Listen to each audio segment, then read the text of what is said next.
আজকে হঠাৎ করে বাসার সবাই বলছিল তাদের নাকি ফুড ডেজার্ট খেতে ইচ্ছে করছে। আর বরাবরই ফুড ডেজার্টটা বাসায় আমিই বানাই, তাই সব কিছু রেডি করে নিলাম। আসসালামু আলাইকুম, কী অবস্থা, সবাই কেমন আছেন? আশা করছি সবাই ভালো আছেন। আলহামদুলিল্লাহ, আপনাদের সকলের দোয়া আমিও ভালো আছি। চলুন এবার শুরু করা যাক। আমি কিভাবে ফুড ডেজার্টটা তৈরি করি শর্টকাটভাবে দেখিয়ে দেই। আপনারা হয়তো আমার থেকে আরও ভালো পারেন।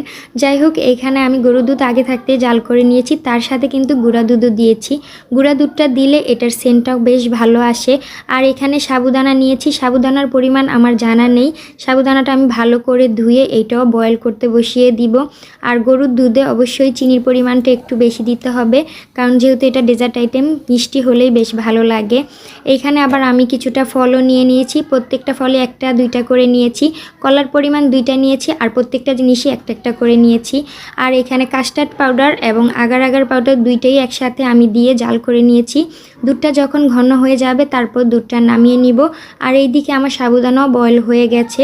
দুধটাকে ঠান্ডা করে তারপরে সব ফলের মধ্যে একসাথে দিয়ে মিক্স করতে হবে। আর এই তো আমার ডেজার্ট আইটেমও রেডি হয়ে গেছে। এটা কিন্তু দেখতে অনেক সুন্দর লাগছিল, অনেক কালারফুল লাগছিল, কিন্তু এটা ফ্রিজে রেখে খেতে বেশ ভালো লাগবে। গরমের মধ্যে ঠান্ডা ঠান্ডা এই ডেজার্ট আইটেমটা অনেকই ভালো লাগে। কেমন হয়েছে আমার এই ফুড ডেজার্টটা অবশ্যই কমেন্ট করে জানাবেন। ধন্যবাদ সবাইকে। আল্লাহ হাফেজ। আসসালামু আলাইকুম।